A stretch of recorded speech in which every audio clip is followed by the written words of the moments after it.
All right. I know I'm a little extra sometimes, but we all are something, right? So, but somebody needs to hear this. I just had a family member reach out to me, missed their call, and then they sent me a happy birthday text and asked what I wanted. And I was immediately like, I was literally about to text back, I don't need anything. I mean, I don't know how I was gonna word it, but, and then it hit me that I was like, and this person has been there for us many, many times as well, but I was like, that's what God will give you, is that I could start a whole list and then some of all the things that we need and that are not running smooth in my life right now, but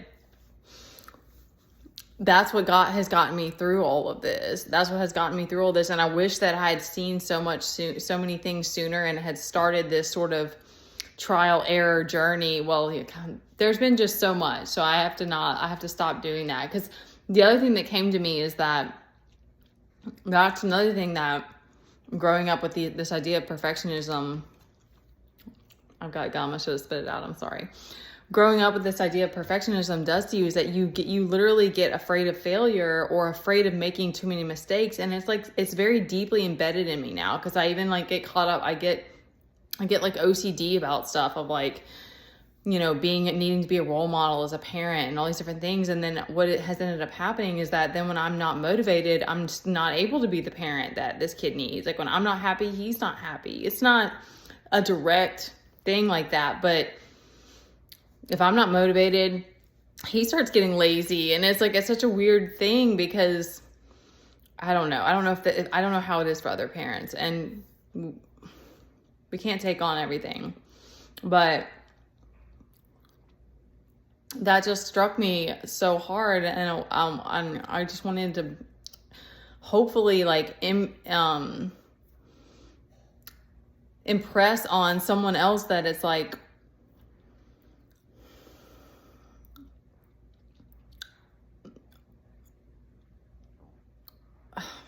I'm trying to figure out the words. We don't have anything right now. Yes, we do. We are very blessed. I'm very blessed to have a shelter, but things have started falling apart.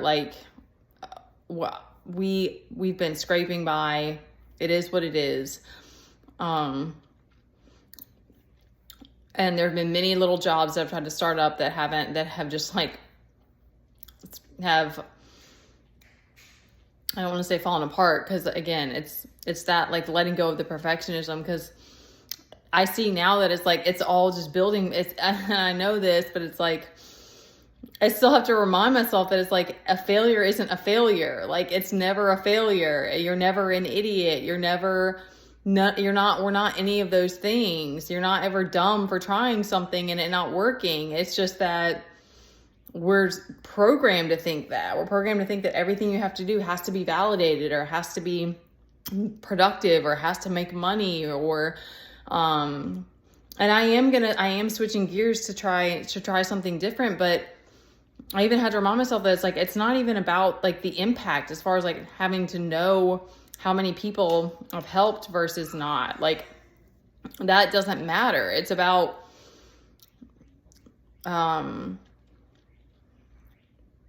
what it means to you. It's so crazy, because I do feel that we're here to serve, but even in that, you start to see more and more, the more that you follow your heart, you realize that everyone's endeavors in life are actually selfish.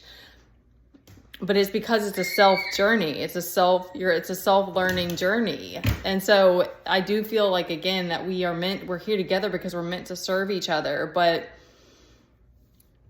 it's not always selfless. So it's up to you what you want to do. And if you're a speaker or something like that, and you work in a restaurant and you're literally serving people, there are jobs that are more selfless, but there's always this selfish element that when we start to look at it, we're like, oh, okay, like, is this really what I want to be doing? Because is this really serving me? Is this really meeting my needs? Is this really making me happy? Am I really inspired by this? Is this really keeping me motivated?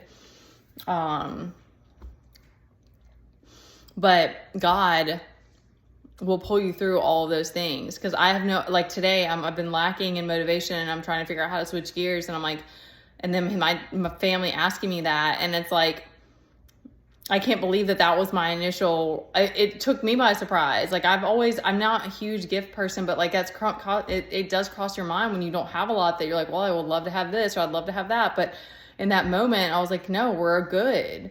Like that, there's nothing that can take the place of feeling that inner peace and contentment and the voids within.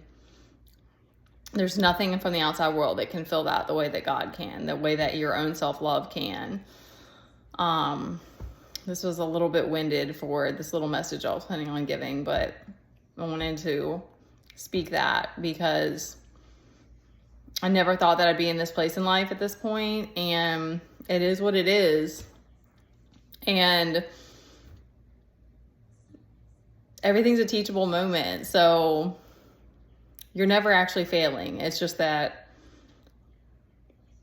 the programming and our egos don't want to have to face the music sometimes. It's hard, but then that's actually the most empowering place to be in, because then you're like, okay, I'm at the lowest. What's next? Like, what can I pull from this point at the bottom to motivate me to keep going? So I love you guys.